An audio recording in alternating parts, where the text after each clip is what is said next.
चंपारण की धरती को नमन, जिसने न जाने कितने महापुरुषों को जन्म दिया इस धरती ने, न जाने कितने युग परिवर्तकों ने दिया इस धरती का वक्त। आप तासीर कहिए कि आज भी यदि बिहार में किसी को कुछ शुरू करना होता है तो चंपारण ही आता है। महर्षि वाल्मीकि जी की तपोभूमि, महात्मा गांधी जी की कर्म भूमि रही, जहां से पूरे देश की दिशा और दशा बदल दी गई थी। ये बिहार है, चाहे महावीर स्वामी हो, चाहे महात्मा गांधी हो, आखिर शुरुआत यहीं से क्यों करते हैं लोग? कुछ ना कुछ तो है इस मिट्टी में यार। और सब जब यहाँ हमारे पास आपके अनिकेत रंजन जी आए हमारे यहाँ और बोले कि मोतिहारी चलना है और आप लोगों की समस्याओं के बारे में जब हमको अवगत कराएं, तो हमने कहा कि हम एक बार जरूर आएंगे।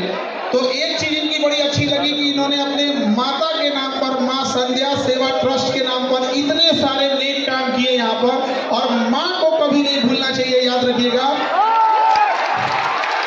तो अनिकेत रंजन जी, आपको हम इस बात के लिए बधाई और ढेर सारी शुभकामनाएं। आप ऐसे ट्रस्ट के माध्यम से और नेक काम करते जाइए और अपनी माता पिता का नाम ऐसे ही रोशन कीजिए और चंपारण की धरती का विकास आगे करते रहिए। जब हमें पता चला कि ये बहुत सारी गरीब लड़कियों की विवाह जो अपने यहाँ से, अपने ट्रस्ट के माध्यम से कराते हैं, अभी हमारे यहाँ आपके पुलिस डिपार्टमेंट में थे तो हमें पता चला कि हेलमेट लगाने के लिए लोगों को प्रेरित करना, ये छोटे छोटे चीज़ें हैं जिससे आप समाज में बड़ा बदलाव ला सकते हैं यहाँ पर। तो इसके लिए काबिल तारीफ है और आप लोग भी इसमें सहयोग करिएगा यहाँ पर। और हमारे मंच पर यहाँ की मेयर प्रीति मैम, आपका भी बहुत बहुत धन्यवाद, नमस्कार मैम। और यहाँ जितने लोग आप लोग आए हैं, कुछ ना कुछ उम्मीद से आए होते हैं बाबू। हम जब यहाँ आए तो जब देखे आप लोग की संख्या तो पहले ही बोले हम अनिकेत जी से कि इससे बड़ा हॉल है कि नहीं है यहाँ।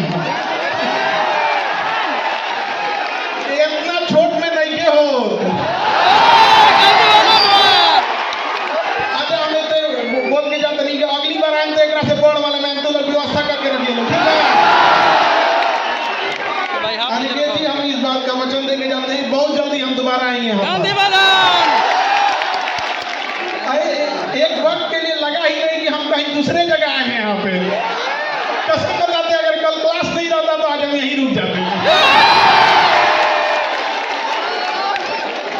और यहाँ पे अगला जो भी जगह होगा आप देखिएगा सर, गाड़ी बजाने यहाँ एकदम वहाँ पे गाड़ी बजाना है हम लोग को। देखिए हम आपके शिक्षक जरूर हैं, लेकिन हम आपके चीजों को उतनी ही बारीकी से जानते हैं जितना आपका सबसे जिगरी दोस्त जानता होगा। इसलिए हम आपकी अच्छाइयों को भी जान रहे हैं, खराबियों को भी जान रहे हैं, इसलिए हमारे सामने होशियारी नहीं करना लोग। यहाँ आने में लेट हो गया, क्योंकि हमेशा क्लास में हम दूसरे को डांटते रहते हैं, क्लास कैसे लेट हो गया। अब हमको क्योंकि पटना से आना था, हम ही को लेट हो गया। तो इसके लिए सॉरी आप लोगों की, बड़ा लंबा सफर होता है यहाँ पे। कोई बात नहीं सर। आप लोग का ये उत्साह और ये जुनून देख के लगता है कि गांधी ने यही जगह क्यों चुना था, ऐसा फील होने लगा हमको कि आखिर तो ये जुनून को बचा के रखना है आप लोग को। देखिए आप सब मिडिल क्लास से आ रहे हैं, आपने गरीबी को जिया है, किताबों में नहीं पढ़ा है। आप में बहुत सारे बच्चे होंगे जिनके माता पिता के ऊपर बहुत सारा कर्जा होगा, किसी के घर में किसी की दीदी होगी जिसके शादी ब्याह करने के लिए होगा, बहुत सारी जिम्मेदारियां होंगी। आज भी देखिएगा ना, गांव में आप जाएंगे तो एक तल्ला घर ढलाया होगा और उसमें से पिलर का छड़ निकाल दिया होगा, उस बूढ़े बाप ने इस उम्मीद में कि उसका बेटा उसकी बेटी कामयाब होगी, अगला तल्ला ढलवा देगी। ऐसा होता है कि नहीं होता है?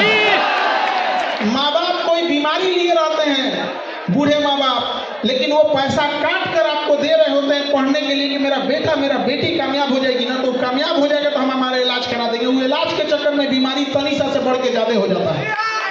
होता है कि नहीं होता? अपने आप से पूछ के देखिए, अगर उस माँ बाप का आप भरोसा तोड़ेंगे तो क्या भगवान भी माफ करेगा आप लोग को? तो जब भी अगर कहाँ बोला गलत था? रास्ते पे जोर से बोला। भटके, तो अपने बुरी माँ की उस आंखों को देखिएगा जिसमें रोशनी अब कम हो गई होगी, लेकिन आपकी कामयाबी को देखने के लिए आज भी उसने अपनी आंख की रोशनी बचा के रखी है। उसका बेटा उसकी बेटी कामयाब होके आएगी। और वो दौर चला गया जब केवल कामयाबी पर पुरुषों का अधिकार था, महिलाओं ने दिखा